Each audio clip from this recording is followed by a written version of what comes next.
Бізде ирригациялық жүйені жетілдіруге қарыз алдық 144 миллиард теңге. Пуит-2 деген жоба. Соның атқарылуы ақсаңдап жатыр. 25 жылға жоспарлаған 11 жобаның 2-еуі ғана әзірленген.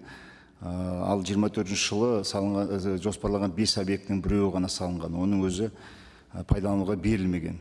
Осы жобалар неге осындай жағдайда, және сіздер алдағы уақытта қандай шаралар қабылдайсыздар? Екінші сұрағым аудиторлық палата төрағасына, құрметті Әлихан Асханұлы. Сіздер мына есепте былай жазыпсыздар. Құс шаруашылығында 15 миллиард теңгенің бір ғана мекеме алып отыр деп. Айтас Групп деген холдинг. Және оның құрылтайшысы Форбстың тізіміне кіреді деп жазып қойыпсыздар.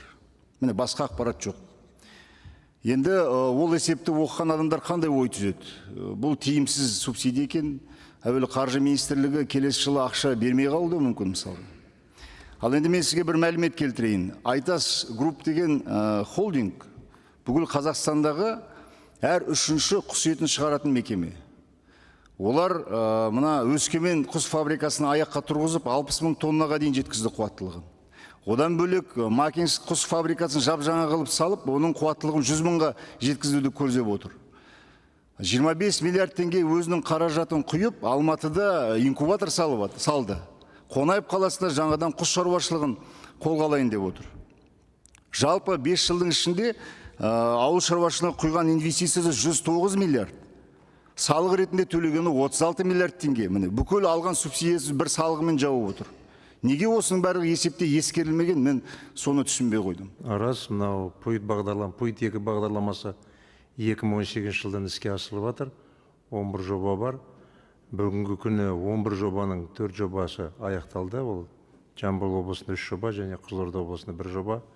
Алматы облысында 2 жоба мен Түркістан облысында 5 жоба іске асырылып жатыр. Жобаның бір ерекшелігі халықаралық қаржы ұйымынан 30% қаражат бөлінеді, 70% республика бюджеттен. 2018 жылдан бастап, осы соңғы 6 жылдың ішінде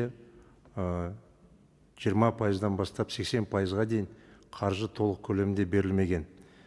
Биылғы жылы 25 жылы біз 100% көлемде қаржы алдық.